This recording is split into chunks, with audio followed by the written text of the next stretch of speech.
ng kanyang kaarawan.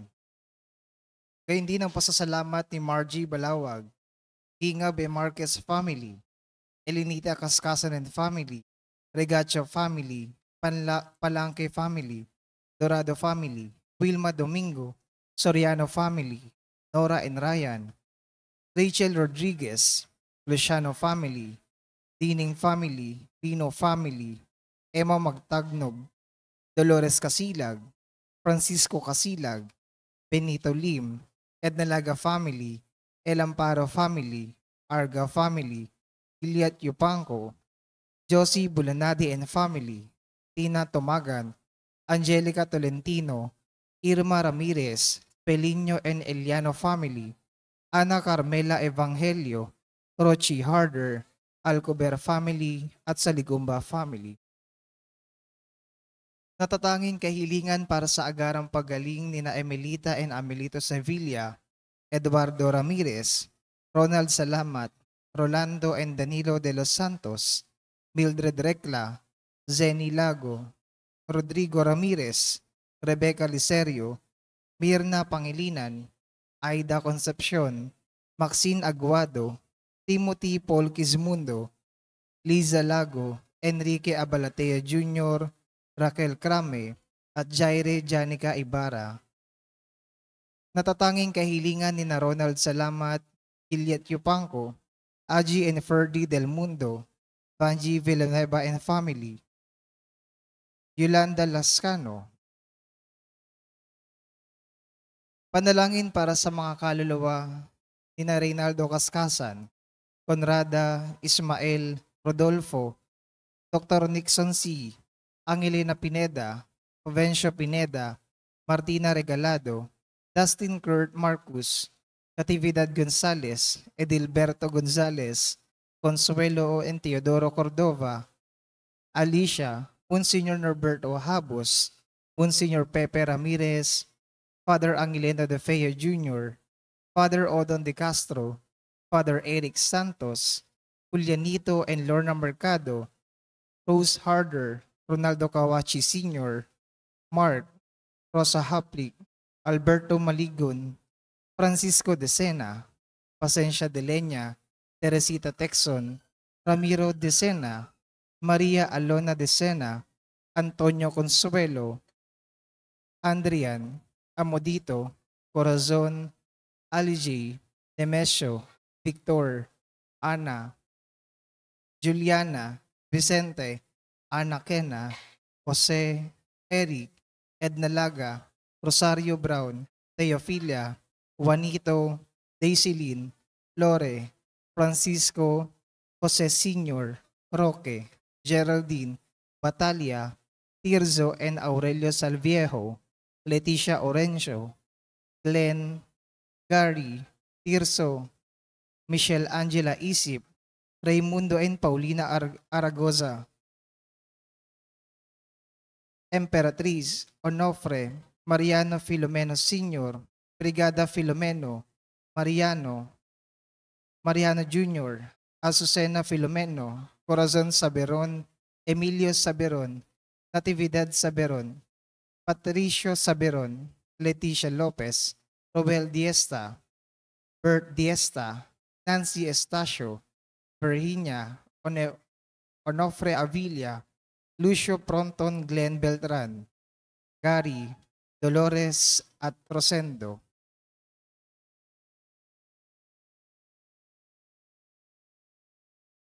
Sinasabi sa Ebanghelyo, gayon na lamang ang pag-ibig ng Diyos sa sanlibutan.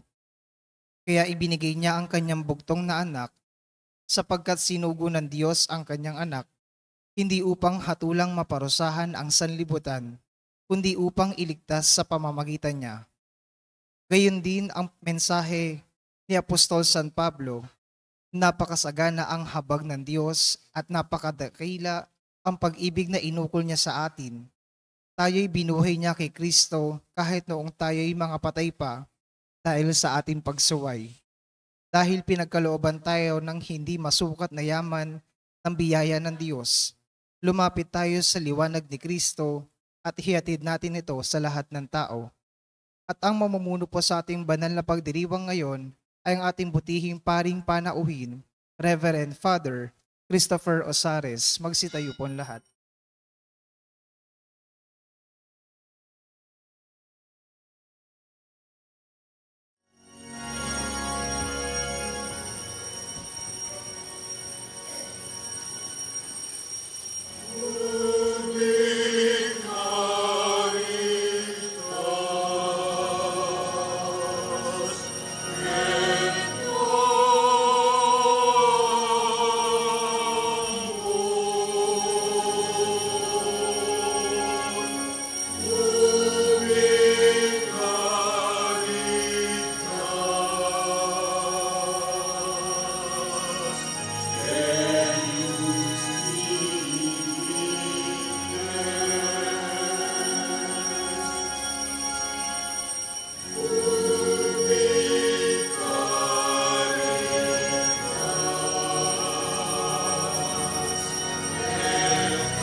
Simulan na po natin ang ating banal na pagdiriwang sa ngalan ng Ama at ng Anak at ng Espiritu Santo. Amen. Ang pagpapala ng ating Panginoong Jesucristo, ang pag-ibig ng Diyos Ama, at ang pakikipagkaisa ng Espiritu Santo naway sumainyong lahat. At sumaiyo rin. Mga kapatid, tayo po ngayon ay nagdiriwang sa ika-4 na linggo ng Kwaresma.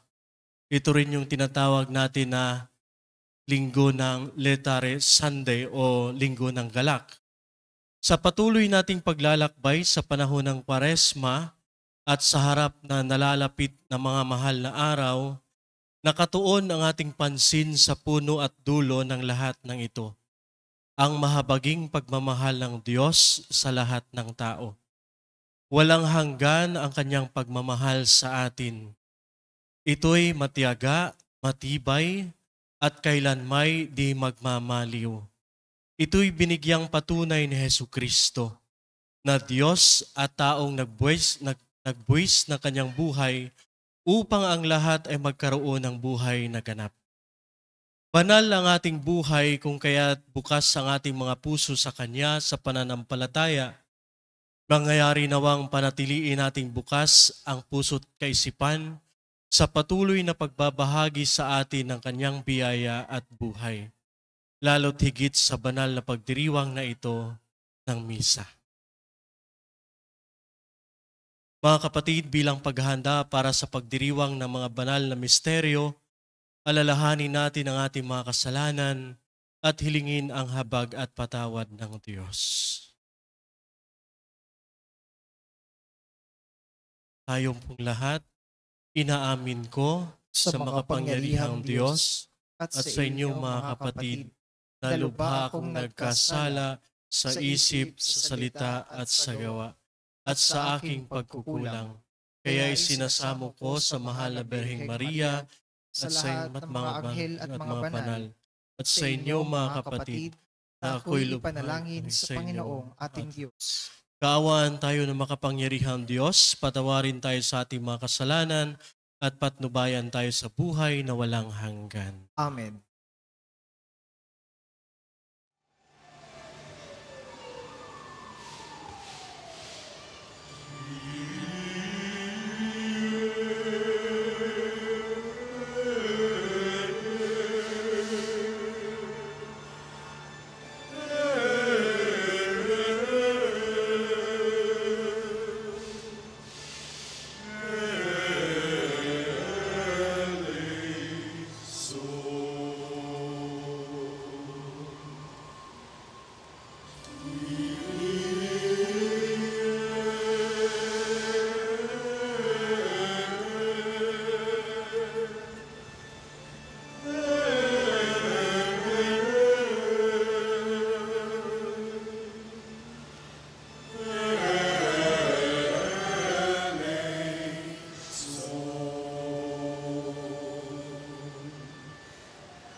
Manalangin tayo. Ama naming makapangyarihan, ikaw ay nakikipagkasundo sa sangkatauhan sa pamagitan ng iyong salita.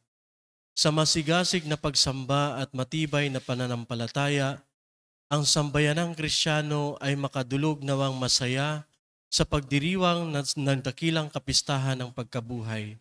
Sa pamagitan ng Jesucristo kasama ng Espiritu Santo, magpasawalang hanggan. Amen. Magsiupo po ang lahat.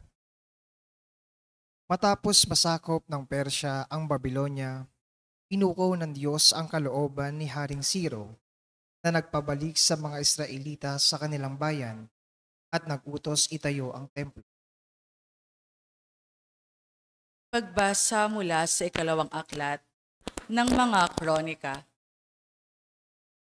Noong mga araw na iyon, sumama ang mga pinuno ng Huda, ang mga saserdote at ang mamamayan.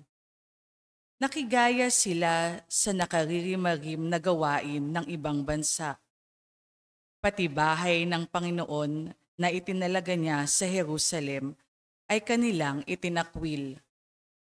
Gayunman, dahil sa habag ng Panginoon sa kanila at sa pagmamalasakit sa kanyang templo, lagi niyang pinadadalan sila ng mga sugo. Ngunit hinahamak lamang nila ang mga ito at ang mga propeta at pinagtatawanan sa anumang sabihin. Kaya umabot na sa sukdulan ang puot ng Panginoon. Sinunog ng mga kalaban nila ang bahay ng Panginoon. Winasak ang muog ng Jerusalem at ang malalaking gusali. Ang mahahalagang ari-arian doon ay tinupok din. Ano pat ang lahat ay iniwan nilang wasak. Ang naligtas sa patalim ay dinala nilang bihag sa Babylonia. Dooy inalipin sila ng hari at ng kanyang mga anak hanggang ang Babylonia ay masakop ng Persya. Sa gayon, natupad ang hula ni Jeremias na ang lupaing nakapamahinga sa loob ng 70 taong singkad. Upang matupad ang salita niyang ito sa pamamagitan ni Jeremias, pinukaw ng Panginoon ang kalooban ni Ciro, hari ng Persya noong unang taon ng kanyang paghahari. Nagpalabas ang haring ito ng isang pahayag sa buong kaharian na ganito ang isinasaad. Ito ang pahayag ng Haring Ciro ng Persya. Ipinaubaya sa akin ng Panginoon, Diyos ng kalangitan, ang lahat ng kaharian sa daigdig, at inutusan niya akong magtayo para sa kanya ng templo sa Jerusalem ng Huda. Kaya, ang sino man sa inyo na kabilang sa kanyang bayan ay pinahihintulutan kong pumunta sa Jerusalem. Samahan nawa siya ng Panginoon, ang kanyang Diyos. Ang salita ng Diyos. Salamat sa Diyos. Salmong tugunan ay ating pong aawitin. Kung ika'y aking limutin, wala na akong aawitin.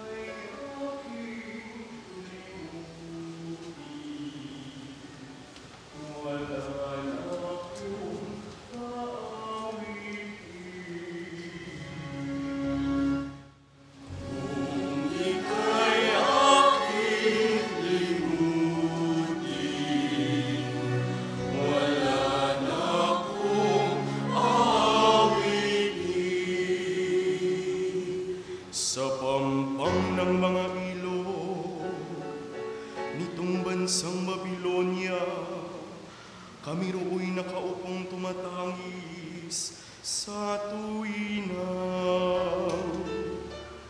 Ang iniwan naming Siyon ay aming maaalala. Sa sanga ng mga kahoy, sa tabi ng ilog nila, isinambit namin doon, yaong dala naming lira. Kung ika'y aking limutin, wala na akong aawitin. Sa amin ay inuutos, nang sa amin ay lumupit, na aliwin namin sila ng matamis naming tinig. Tungkol sa Siyon, yaong paksa, niyong nais nilang awit. Kung ika'y aking limutin, wala na akong aawitin. Paano namin aawitin ang awit ng Panginoon, samantalang bihag kami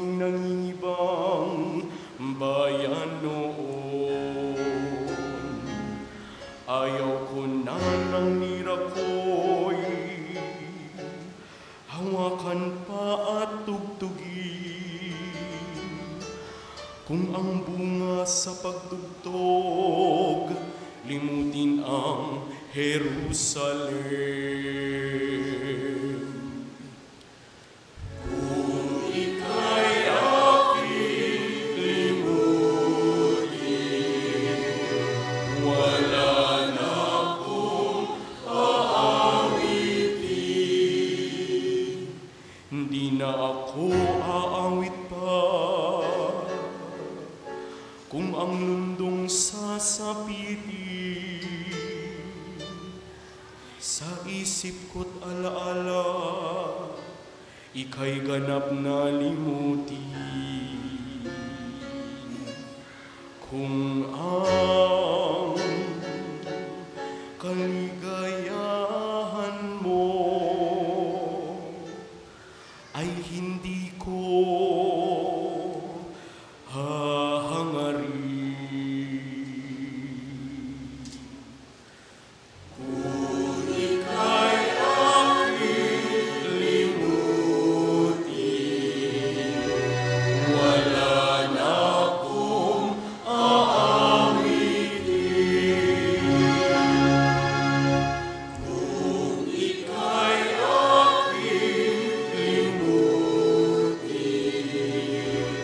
wala na akong aawitin.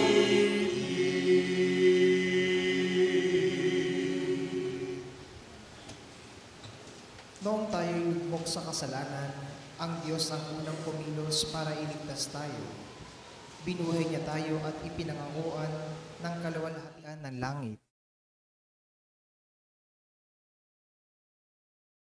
Pagbasa mula sa sulat ni Apostol San Pablo sa mga taga-Efeso. Mga kapatid, napakasagana ang habag ng Diyos at napakadakila ang pag-ibig na inukol niya sa atin. Tayo'y binuhay niya kay Kristo kahit noong tayo'y mga patay pa dahil sa ating pagsuway.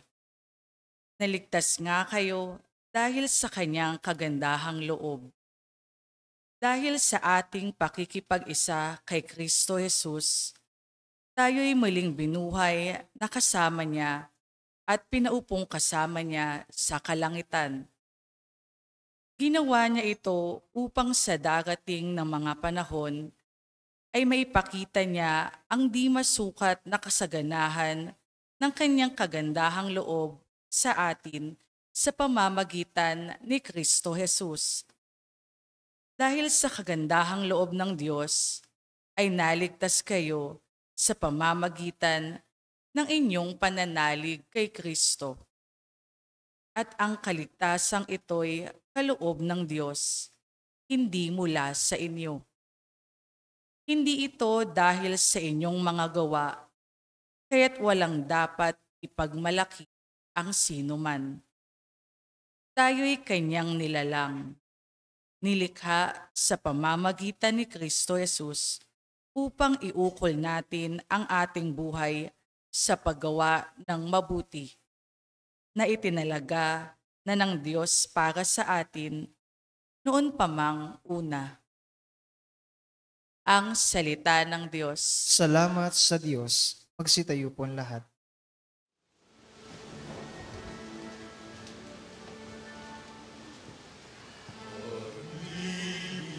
Sa pag-ibig sa sanlibutan,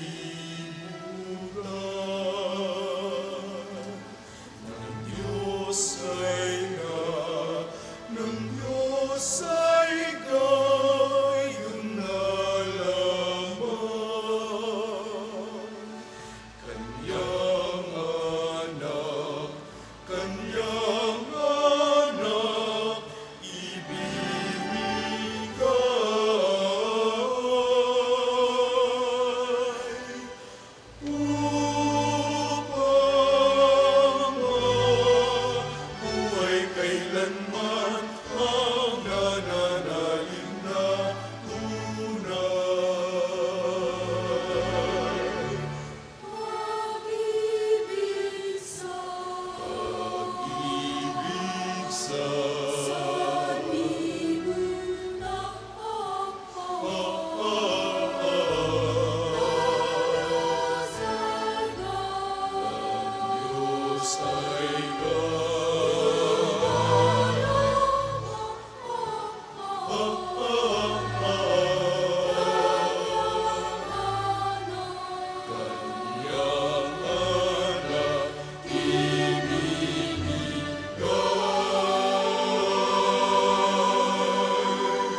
Sumainyo ang Panginoon. At sumaiyo rin. Ang mabuting balita ng Panginoon ayon kay San Juan. Papuri sa iyo, Panginoon. Noong panahong iyon, sinabi ni Jesus kay Nicodemo, kung paanong itinaas ni Moises ang ahas doon sa ilang, gayon din naman, kailangang itaas ang anak ng tao upang ang sinumang sumampalataya sa kanya ay magkaroon ng buhay na walang hanggan. Gayon na lamang ang pag-ibig ng Diyos sa sanlibutan, kaya ibinigay niya ang kanyang bugtong na anak upang ang sumampalataya sa kanya ay hindi mapahamak, kundi magkaroon ng buhay na walang hanggan. Sapagkat sinugo ng Diyos ang kanyang anak, hindi upang hatulang maparusahan ang sanlibutan, kundi upang iligtas ito sa pamamagitan niya. Hindi hinahatulang maparusahan ang nananampalataya sa bugtong na anak ng Diyos. Ngunit, hinahatulan ng parusahan ang hindi nananampalataya sa Kanya. Hinahatulan sila sapagkat naparito sa sanlibutan ang ilaw, ngunit inibig pa ng mga tao ang dilim kaysa liwanag, sapagkat masama ang kanilang mga gawa. Ang mga gumagawa ng masama ay ayaw sa ilaw at hindi lumalapit dito upang hindi mahayag ang kanyang mga gawa. Ngunit ang namumuhay sa katotohanan ay lumalapit sa ilaw. Sa gayon, nahahayag na ang kanyang mga ginagawa'y pagsunod sa Diyos. Mga kapatid, ang mabuting balita ng Panginoon. Pinupuri ka namin, Panginoong Hesukristo. Magsiupo po lahat.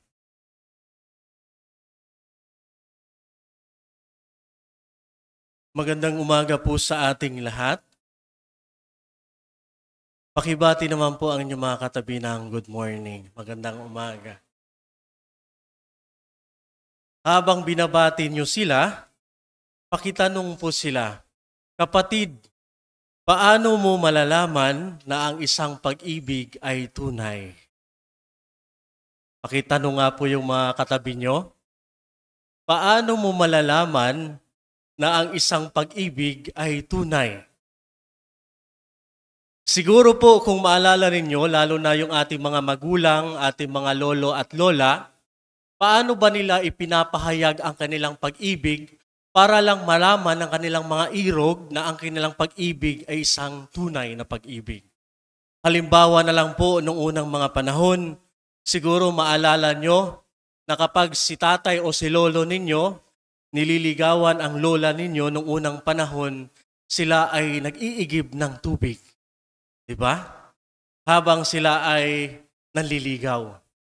Sila naman ay, yung iba naman ay nagsisibak ng kahoy.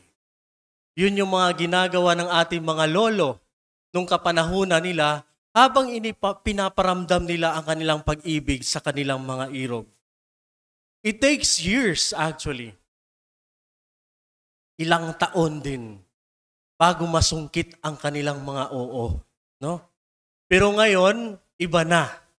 Konting kembot lang, oo na agad. Konting kilig lang, bigay na agad. Mahal ko na siya eh. Diba?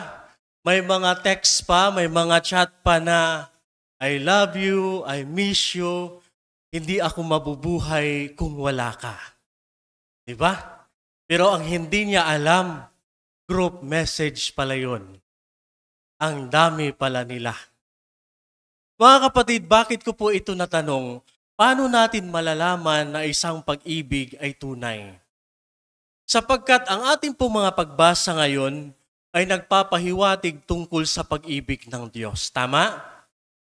Ang pag-ibig na walang maliw, ang pag-ibig na handang ibigay ang lahat para sa kanyang minamahal. Yun po yung ating tema, ang pag-ibig ng Diyos. Sa ating unang pagbasa, mula sa 2 aklat ng mga kronika, narinig natin na dahil sa pag-ibig at pagmamalasakit ng Diyos sa kanyang templo, gumawa ang Diyos ng paraan para maligtas at maitayo ito. Gumamit ang Diyos ng mga propeta at hari para lang maisakatuparan ang kanyang mga plano. Ang mga plano na maligtas ang kanyang bayan. Ang plano na maitayo kanyang templo. Yun po ang ating unang pagbasa.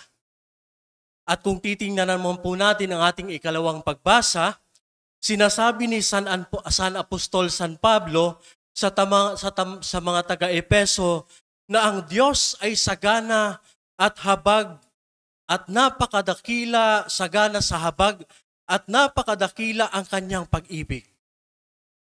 Kaya tayo'y binuhay niya kay Kristo kahit tayo ay patay dahil sa ating mga kasalanan at dahil sa ating mga pagsuway. Ganun po ang ating 2 pagbasa. Ipinapaalala po sa atin na dahil tayo ay maswahil, dahil tayo ay patay sa kasalanan, ang Diyos ay ibinigay niya ang kanyang anak para sa atin at tayo ay nabuhay muli. Yun po ang ating pangalawang pagbasa. At kung titingnan naman po natin ang ating ebanghelyo, sinasabi po doon na gayon na lamang ang pag-ibig ng Diyos sa sanlibutan, kaya ibinigay niya ang kanyang bugtong na anak upang ang sumampalataya sa kanya ay hindi mapahamak, kundi magkaroon ng buhay na walang hanggan. Mga kapatid, itong mga pagbasang ito, kung titingnan po natin ng maigi, kung susuriin po natin ng maigi, napakagandang pagnilayan po ito tungkol sa pag-ibig ng Diyos sa atin. Kaya ang tanong po kanina, paano natin malalaman na ang isang pag-ibig ay tunay? At ang ating ebanghelyo po ngayon, ito na po yung sagot. At kailangan po natin ito pagtuunan ng pansin, kailangan natin itong suriin para matutunan natin at para malalaman natin na ang pag-ibig ng Diyos ay isang tunay para sa atin. Mga kapatid, sa tuwing maririnig natin ang talatang ito, John 3:16, gayon na lamang ang pag-ibig ng Diyos sa sanlibutan. Ipinapaalala sa atin ang 3 dakilang bagay tungkol sa pag-ibig ng Diyos. Ang 3 dakilang bagay tungkol sa Diyos. Ito rin sana ay mapulot natin at maiuwi natin kung ano ba talaga ang pag-ibig ng Diyos para sa sanlibutan. Una po, ito ay nagpapahiwatig tungkol sa inisyatiba ng Diyos. It reminds us of God's initiative. Diba po kapag nagmamahal ka, dapat gagawa ka ng paraan. Tama? Kasi kung hindi mo mahal ang isang tao, wala kang pakialam. Hindi ka gagawa ng paraan. It reminds us of God's initiative. Sinasabi dito sa atin na ang kaligtasan ay nasa inisyatiba ng Diyos. Kung wala ang Diyos, wala tayo. Ang Diyos ang nagkukusa. Ang Diyos ang nagpadala ng kanyang anak at sinugon niya siya dahil mahal niya ang mundong kanyang nilikha. It reminds us of God's initiative. Kaya tingnan natin ang sarili natin. Kung may mga mahal tayo sa buhay, gumagawa ba tayo ng paraan? Yun lang. Baka pinapabayaan natin sila. Ang inisyatiba ng Diyos ay nagpapaalala sa ating sariling inisyatiba na ipalaganap ang kabutihan ng Diyos sa iba. Hindi kailangan natin mag-antay para iligtas ang tao. Hindi na natin kailangan pa mag-antay dahil tayo na mismo ang magkusa na ipalaganap ang kagandahang loob ng Diyos sa pamamagitan ng ating mga gawa. Kung mahal natin ang Diyos, kung totoo tayong nagmamahal sa Diyos, gagawa at gagawa tayo ng paraan para ipalaganap ang kanyang mabuting balita at para maligtas ang iba. Amen? Pero kadalasan, anong ginagawa natin? Naalala ko po, may isang pastor. Siya ay nagbahagi, siya ay nagkwento ng isang storya ng isang tao na napunta sa langit. Sabi ng isang tao, nandun siya sa langit, nakita niya si San Pablo at si San Pedro. Sabi niya, sa amin sa mundo, meron na kaming mga gadgets na isang pindot mo lang, ang iyong mensahe ay makakarating sa iba't ibang bansa sa isang segundo lamang. Tuwang-tuwa si San Pablo. Tinawag niya si San Pedro, Pedro, halika dito. Tingnan niyo ang sinabi niya. Tingnan mo ang sinabi niya. Sa sanlibutan, meron daw silang gadget na isang pindot mo lang. Makakarating ang iyong mensahe sa iba't ibang panig ng mundo. Diba napakaganda, Pedro? Tinanong ni San Pablo ang tao. Napakaganda ng gadgets ninyo, pero anong ginawa ninyo? Ginamit niyo ba ito sa pagbabahagi ng mabuting balita? Anong ginagawa natin sa social media? TikTok lang, nagbabahagi ng chismis, hindi nagpapalaganap ng mabuting balita. Kung mahal natin ang Diyos, tayo na mismo ang mag-usa na magpalaganap ng mabuting balita para ang iba ay makatanggap at maligtas. Amen? Mga kapatid, kung gusto nating iligtas ang iba, hindi na natin kailangan pang maghintay. Kailangan natin gumawa ng inisyatiba para maiahon sa kahirapan ang mga naghihirap. Tinatawag tayo ng Diyos para maging inisyatibo. God calls us to be initiative. Yun po ang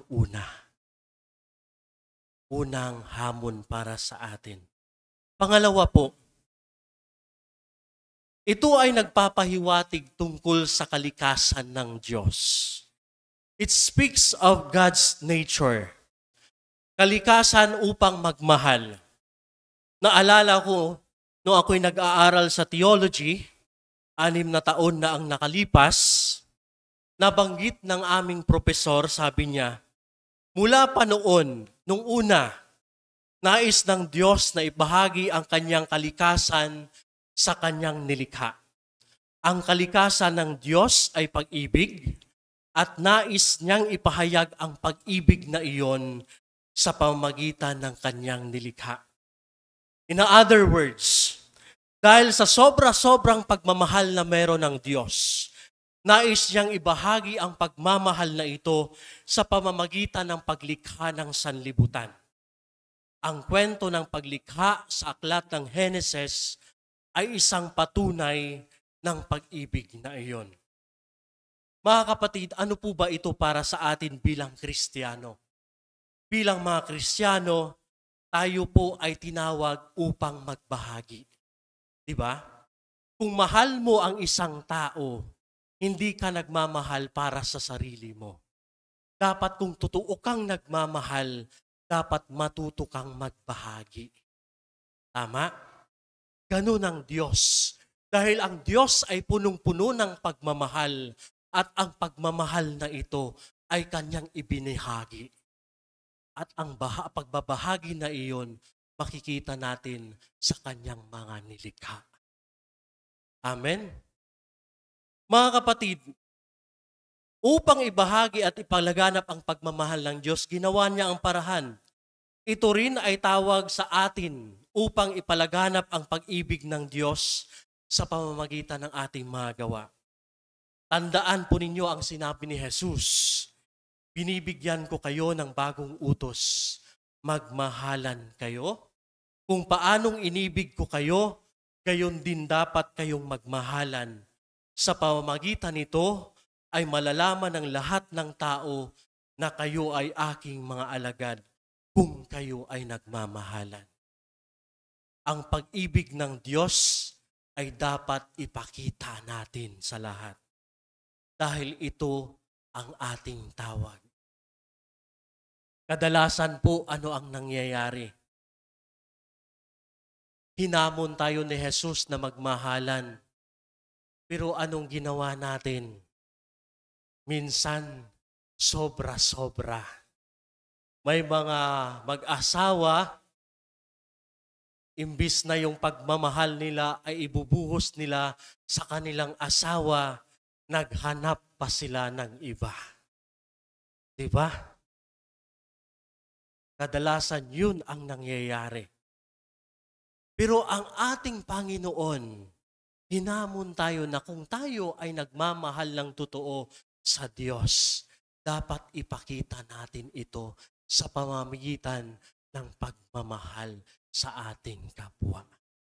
Sapagkat kung totoo tayong nagmamahal sa ating kapwa, malalaman ng iba na tayo ay mga alagad ng ating Panginoon. Amen? Yun po ang pangalawang hamon. Ang totoong nagmamahal, nagbabahagi. Ang totoong nagmamahal, nagbabahagi. Sharing. At ang pangatlo naman po, ito ay nagpapahiwatig tungkol sa walang hanggang pag-ibig ng Diyos. It speaks of God's indiscriminate love. Ang pag-ibig ng Diyos na walang pinipili. Sinasabi sa Mateo, sapagkat pinasisikat niya ang kanyang araw sa masama at mabuti at nagpapaulan sa mga matuwid at mga di matuwid. Lahat ay kasama sa malawak na pagmamahal ng Diyos. Oo nga no. Bakit sa panahon ngayon, kung tayo ay nagmamahal, tayo ay pumipili lamang ng ating mga mamahalin? Diba? Ito rin ay panawagan para sa atin na ang magmahal na walang pagtatangi. Minsan, mahirap magmahal sa mga taong walang ginawa kundi siraan tayo. Mas madaling mahalin ang mga taong nagmamahal sa atin. Sa mga mahirap mahalin ang mga taong may puot sa atin. At ito ang palaging hamon sa atin ng Diyos. Kung iibigin ninyo ang umiibig sa inyo, anong gantimpala ang meron kayo? Hindi ba't gayon din ang ginagawa ng mga maniningil ng buwis? Ang totoong nagmamahal, walang pinipili. No? Ito yung hamon sa ating ngayong linggo. Sapagkat ang Diyos ay totoong nagmamahal sa atin. At kung titingnan natin ang pag-ibig ng Diyos sa atin, may tatlong bagay lang na kailangan natin pagtuunan ng pansin. Ang Diyos ang siyang nagkusa, ang Diyos ang siya'y nagbahagi, at ang Diyos ay walang pinipili. Yun ang totoong pagmamahal, ang totoong pag-ibig ng Diyos. Kaya hamon sa atin ngayong linggo, kung magmahal ka, take the initiative. Magkusa ka. Kung magmahal ka, magbahagi ka. At kung magmahal ka, huwag kang pumili ng mamahalin mo. Magmahal ka ng sino man kahit aaway mo pa yan. Naintindihan po ba? Ito po yung hamon sa atin ngayong linggo tungkol sa pag-ibig ng Diyos. Ang tunay na pag-ibig ay nagkukusa. Ang tunay na pag-ibig ay nagbabahagi. Ang tunay na pag-ibig ay walang pinipili. Yun ang pag-ibig ng Diyos para sa atin. Mga kapatid, sa pagpapatuloy natin sa pagdiriwang na ito, hihilingin natin sa Diyos na bigyan tayo ng biyaya at lakas upang patuloy tayong maging tanda ng pag-ibig ng Diyos sa ating kapwa at naway magniningning ang kanyang pag-ibig sa lahat sa ating mga kilos at gawa. Amen. Magsitayo po ang lahat at ipahayag natin ang ating pananampalataya. Sumasampalataya ako Sa Diyos amang makapangyarihan sa lahat, na may gawa ng langit at lupa. Sumasampalataya ako kay Hesukristo, iisang anak ng Diyos, Panginoon nating lahat. Nagkatawan tao, siya lalang ng Espiritu Santo, ipinanganak ni Santa Maria Birhen, pinagpakasakit ni Poncio Pilato, ipinako sa krus na matay inilibing, nanaog sa kinaroroonan ng mga yumao, nang may 3 araw na buhay na mag-uli, umakyat sa langit, naluluklok sa kanan ng Diyos amang makapangyarihan sa lahat. Doon magmumulang paririto at huhukom sa nangabubuhay at nangamatay na tao. Sumasampalataya naman ako sa Diyos Espiritu Santo, sa banal na simbahang Katolika, sa kasamahan ng mga banal, sa kapatawaran ng mga kasalanan, sa pagkabuhay na muli ng namatay na tao, at sa buhay na walang hanggan. Amen.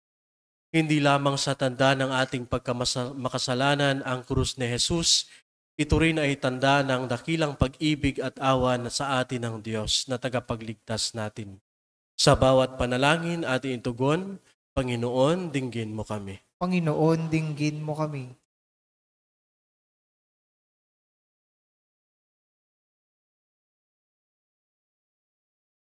Nawa ang simbahan ay manatiling buhay na tanda ng pagmamahal at awa ng Diyos sa panahon ng kadiliman at kawalang pag-asa.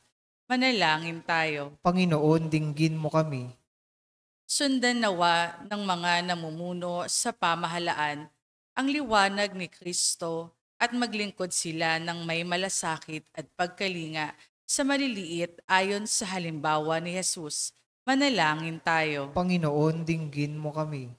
Maging tagapagpahayag nawa tayo ng magandang balita upang lalo pang dumami ang sumasampalataya kay Jesus. Manalangin tayo. Panginoon, dinggin mo kami. Pawiin nawa ng Panginoon ang puot sa ating mga puso at ang karahasan sa kapaligiran upang maibalik ang tunay na kapayapaan at katarungan sa ating bayan. Manalangin tayo. Panginoon, dinggin mo kami. Sa pamamagitan ng ating paglingap, madama nawa ng mga may sakit at nagdurusa ang mapagmalasakit na pag-ibig ng Diyos. Manalangin tayo. Panginoon, dinggin mo kami.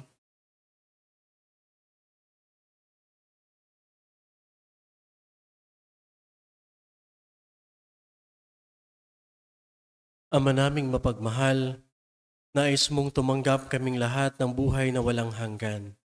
Turuan mo kaming laging makasunod sa iyo upang matupad sa amin ang iyong kalooban.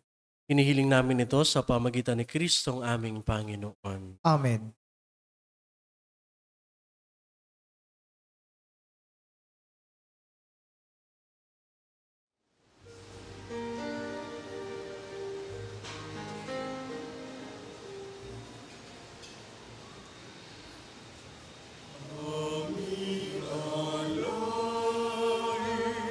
Sa'yo, Panginoon,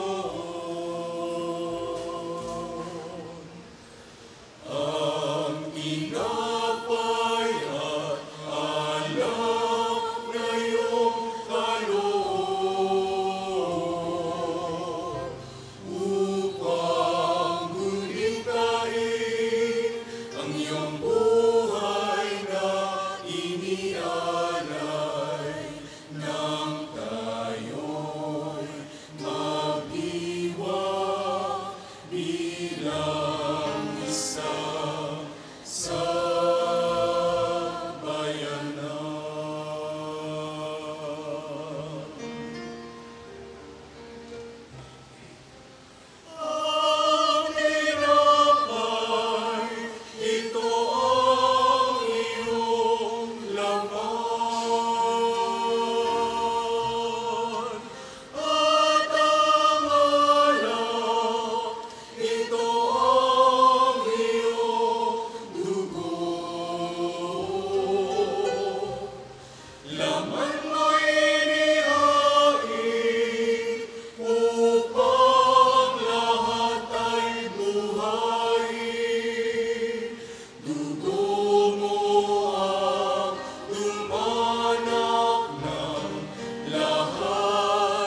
Manalangin kayo mga kapatid upang paghahain natin ay kalugdan ng Diyos sa mga makapangyarihan. Tanggapin nawa ng Panginoon itong paghain sa iyong mga kamay, sa kapurihan niya at karangalan sa ating kapakinabangan at sa buong sambayanan niyang banal.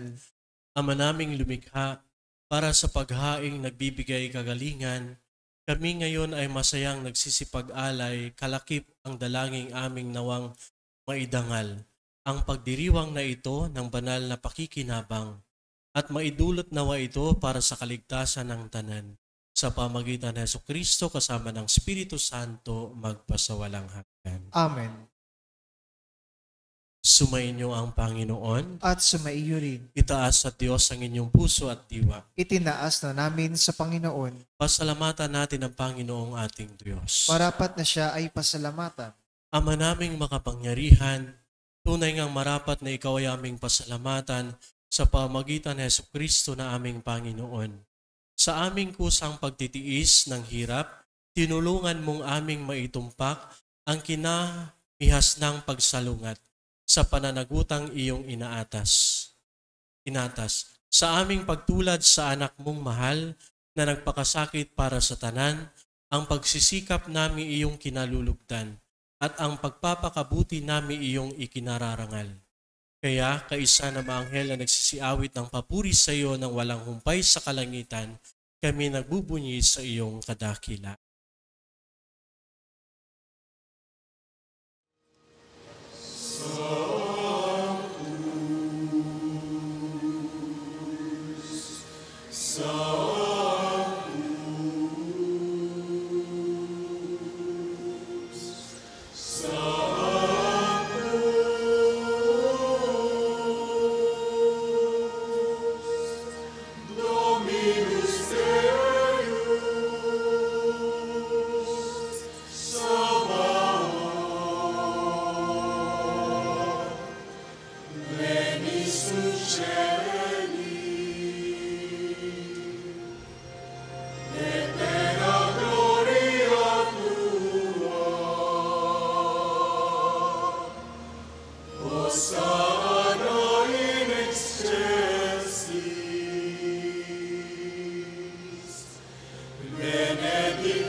Ama naming banal, ikaw ang bukal ng tanang kabanalan, kaya't sa pamagitan ng iyong Espiritu, gawin mong banal ang kaloob na ito upang para sa aming maging katawan at dugo ng aming Panginoong Hesukristo. Bago niya pinagtiis ang kusang loob na maging handog, hinawakan niya ang tinapay, pinasalamatan kanya, pinaghati-hati niya iyon, inabot sa kanyang mga alagad at sinabi, "Tanggapin ninyong lahat ito at kanin, ito ang aking katawan na ihahandog para sa inyo."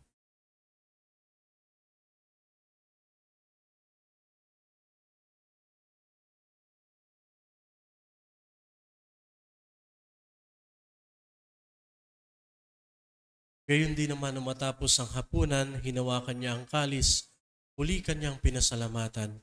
Inabot niya ang kalis sa kanyang mga alagad at sinabi, "Tanggapin ninyong lahat ito at inumin.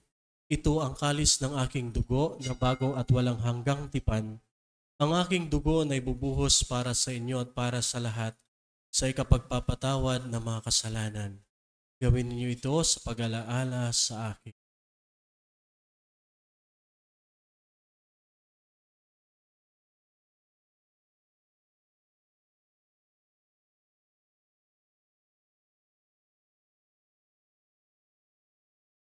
Ipagbunyi natin ang misteryo ng pananampalataya.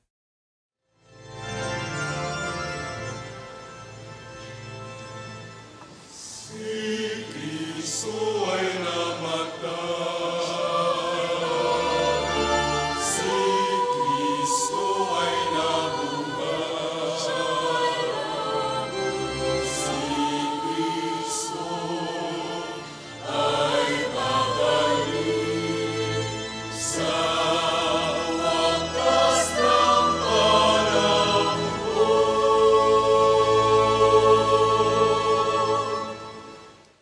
Ama, ginagawa namin ngayon ang pag-alaala sa pagkamatay at muling pagkabuhay ng iyong anak. Kaya't inialay namin sa iyo ang tinapay na nagbibigay buhay at ang kalis na nagkakaloob ng kaligtasan.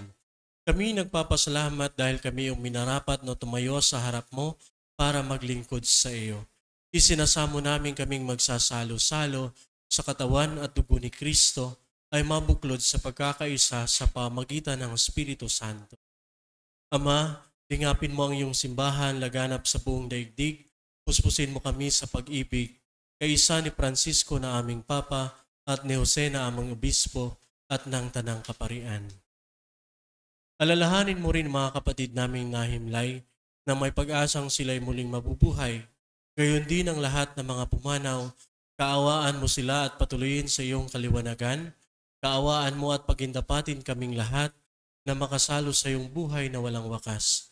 Kaisa na mahal na Birheng Maria na ina ng Diyos at ni San Jose ng kanyang kabiyak, kaisa ng mga apostol at ng lahat ng mga banal na namuhay dito sa daigdig ng kalugod-lugod sa iyo, may pagdiwang nawa namin ang pagpupuri sa ikararangal mo sa pamagitan ng iyong anak na aming Panginoong Hesus Kristo. Sa pamamagitan ni Kristo, kasama niya sa Kanya, lahat ng parangal at papuri ay sa iyo, Diyos Ama, makapangyarihan, kasama ng Espiritu Santo, magpasawalang hanggan.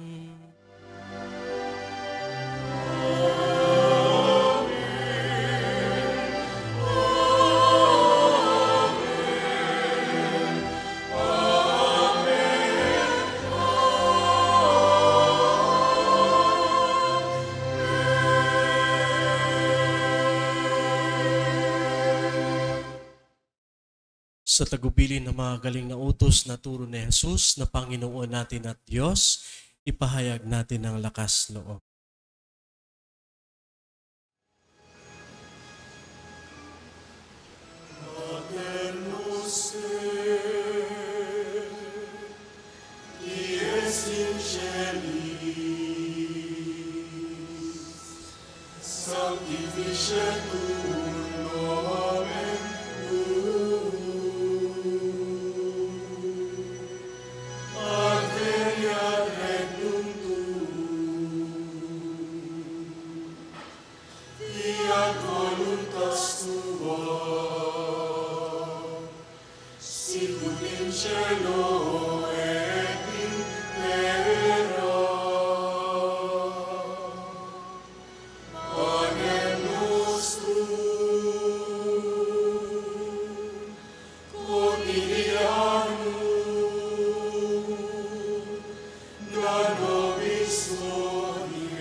Kami adya sa lahat na masama, pagkalooban ng kapayapaan araw-araw, iligtas sa kasalanan at ilayo sa lahat ng kapahamakan.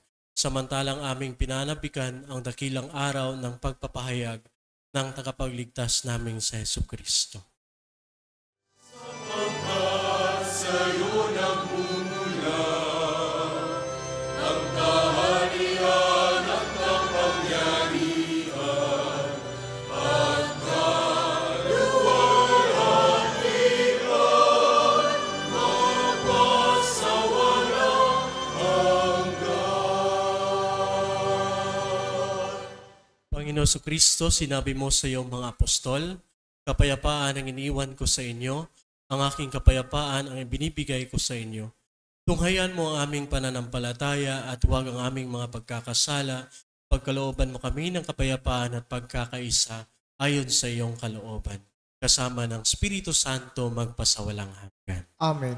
Ang kapayapaan ng Panginoon ay laging sumainyo. At sumaiyo rin. Magbigayin kayo ng kapayapaan sa isa't isa. Peace be with you.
Ito ang kordero ng Diyos. Ito ang nag-alis ng kasalanan ng sanlibutan. Mapalad ang mga iniyahan sa kanyang piging.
dirigamus nos sincero.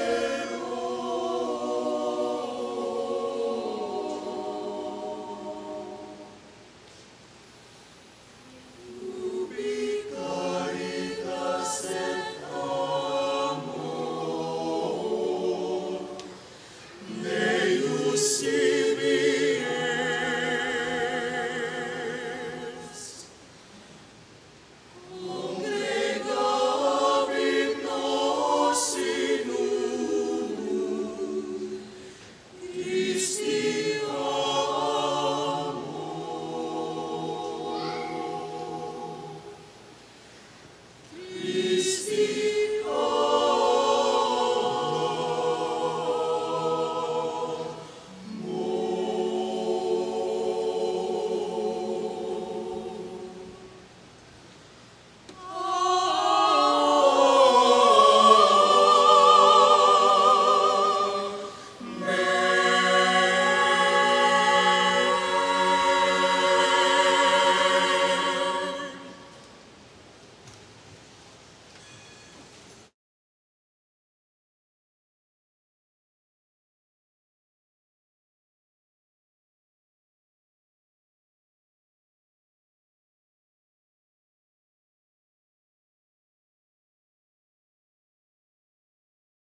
Magsitayo po ang lahat.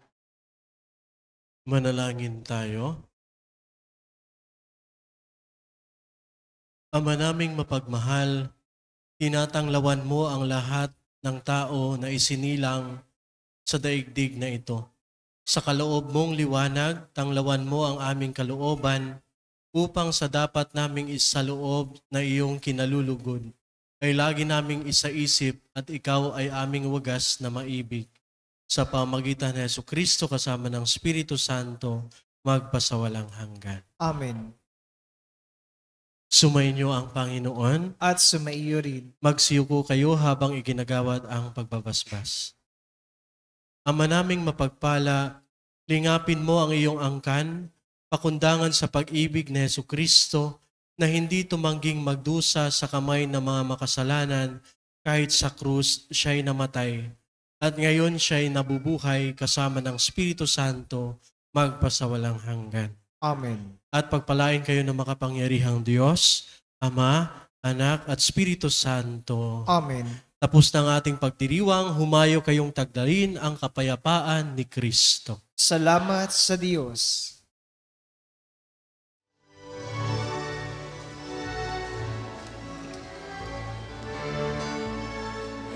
Sino man ang nabubuhay para sa sarili lamang. Walang sino man ang namamatay para sa sarili